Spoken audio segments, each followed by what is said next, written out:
scrutiny of the alleged references to Muhammad in the Bible as a prophet, they absolutely have no relation to the prophet of Muhammad, nor prophesy his coming. Muhammad is not mentioned in the Old Testament.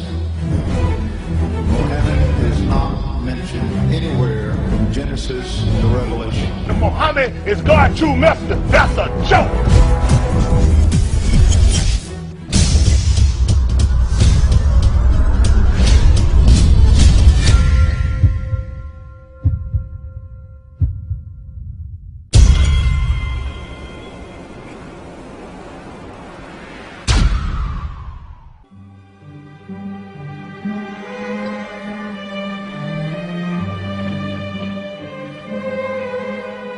Lo, we inspire thee as we inspired Noah and the prophets after him, as we inspired Abraham and Ishmael and Isaac and Jacob and the tribes, and Jesus and Job and Jonah and Aaron and Solomon, and as we imparted unto David the Psalms.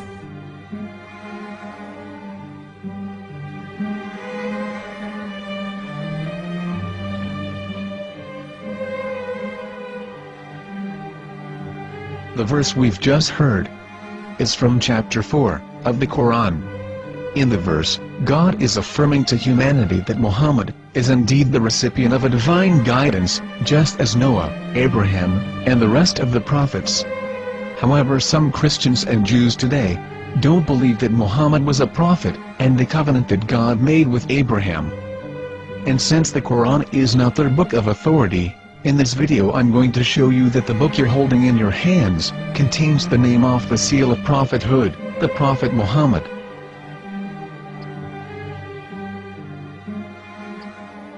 As known, the Old Testament was preserved in the Hebrew language.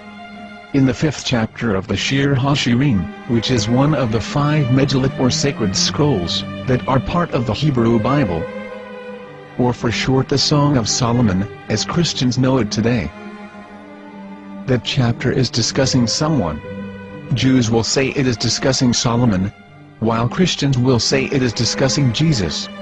Considering this is the Songs of Solomon, it would seem logical that it is discussing Solomon. The verses, describing this mystery man, have the narrator's speech conjugated in the feminine, meaning it is a woman who is describing this man. So it is possible that it is one of Solomon's wives discussing her husband Solomon. However, Christians assert that Jesus is being discussed, and that the chapter is describing a man who was not yet alive at that point. A prophecy.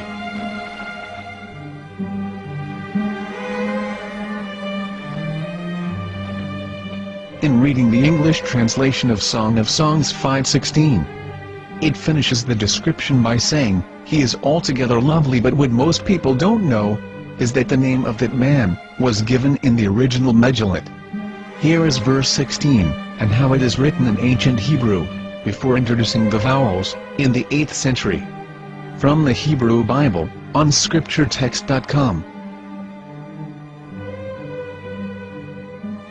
Here is the word in question. This word is made of 4 letters. Mem, Het, Mem, Dalet. Now when reading the word as it is written in its original form, with no vowels, it can be read as Muhammad, which is the name of the Muslim prophet, or as Mamad with no A after the H. According to Ben Yehuda's Hebrew English Dictionary, it is correctly pronounced as Muhammad, not Mamad.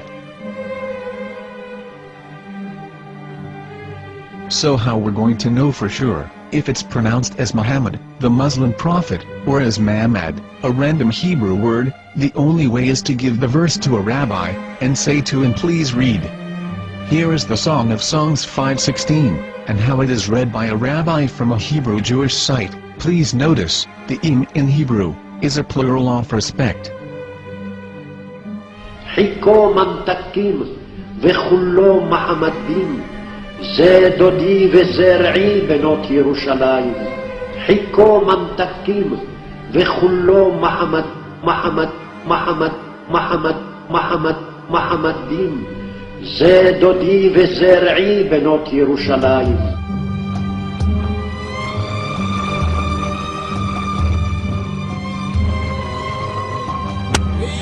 Coming out from the darkness, there are no other gods but God, and Muhammad is his messenger.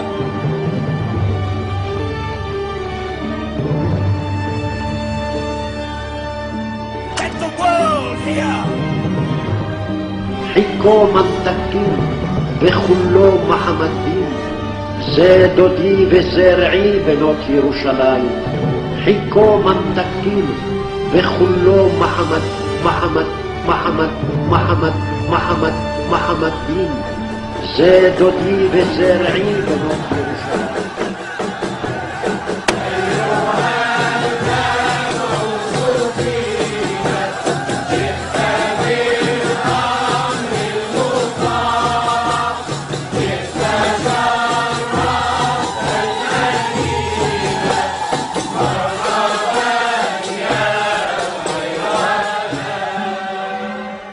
Here is the famous SDL translation tool, which includes a professional human translation, as well as an online translation. We're going to copy our Hebrew word of the Song of Songs, directly from the Jewish site. It's the same site, where you can hear the rabbi reading the verse in Hebrew. All links are in the description, so, we're going to copy the word and paste it, and ask, please translate. Are they going to translate the meaning of the name of that person? As the Bible translators did. Which is the praised and the lovely one, or are they going to keep the name as it is? Well, see it yourself. Here is the World Lingo Translator. The result is the same. It's Muhammad. We have no right.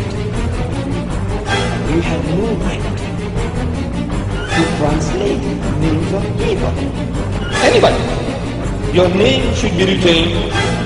Mr. Black is Mr. Black, though he's white. You have no right to translate names of people. But they have been doing that. Muhammad ibn, they translated as altogether left. But the word Muhammad is there in the Hebrew language. The word Muhammad is there in the Hebrew language.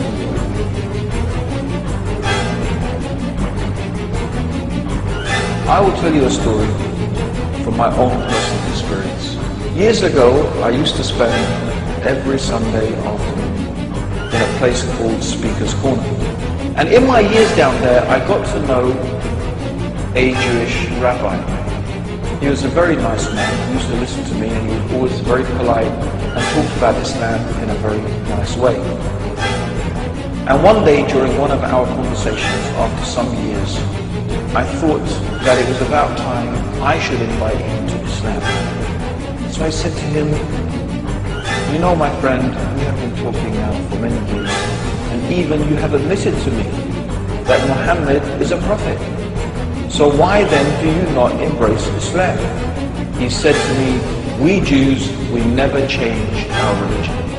I said, but half of the rabbis of Medina became Muslim. He said, that is true, but still, we Jews never change our religion.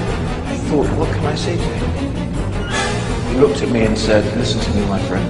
God sent to us a prophet Moses, and we didn't even listen to him. Do you think we're going to listen to another prophet after him? From another tribe? From another people? When he said that, I had nothing left to say. He knew that Muhammad was a prophet. In fact, another rabbi also came up to me and he said to me, we know Muhammad is a prophet, and he quoted to me a passage from the Bible